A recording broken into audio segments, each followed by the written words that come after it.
She was never laid down. No dockyard recorded her birth, no hand struck rivet against rivet to call her into being. Yet on nights when the sea was still, fishermen whispered of a dark hull surfacing beyond the edge of sight, a form not listed in any Navy's roster, a vessel that bore the mark U-4501, though no archive dared admit she ever lived. The ocean accepted her, though the earth had not. She arrived not with launch but with emergence, as though memory itself had given steel to nightmare. And in the first pale moonlight upon her conning tower, one might glimpse not markings of paint, but scars that pulsed faintly, glowing like wounds that had never healed. U-4501 was no machine. She breathed. Her ballast shifted with the rhythm of a chest inhaling water instead of air, and her sonar whispered like a pulse pressed against bone.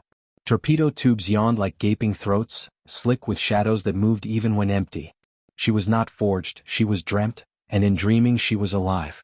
Ships began to vanish where no convoys were ever reported. Merchantmen that had no cargo.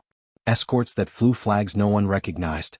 Sailors spoke of being hunted by something vast in the dark, something whose wake left no foam, whose silhouette devoured horizon and reason alike. U-4501 was never chasing men. She hunted ghosts. The ocean itself was her quarry, and the unremembered battles it swallowed were her endless feast. Her crew were not men. At least not in any complete sense. Those who glimpsed her deck saw shadows pressed into uniforms that did not match any navy.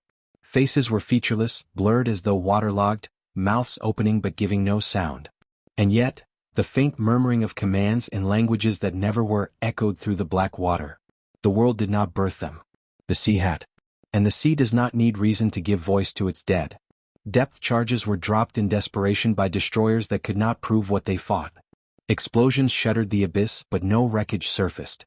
Some said the detonations themselves warped, falling into a silence that swallowed their roar. For U-4501 was not bound to water as ships are. She sailed through seas of memory, through tides of grief, through currents where light itself drowned.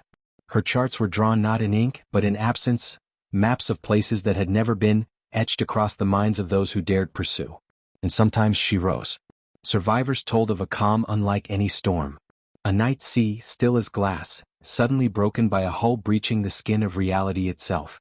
No waves spilled from her flanks, no spray burst into air. Only a black surface peeling open as if the ocean itself was a wound.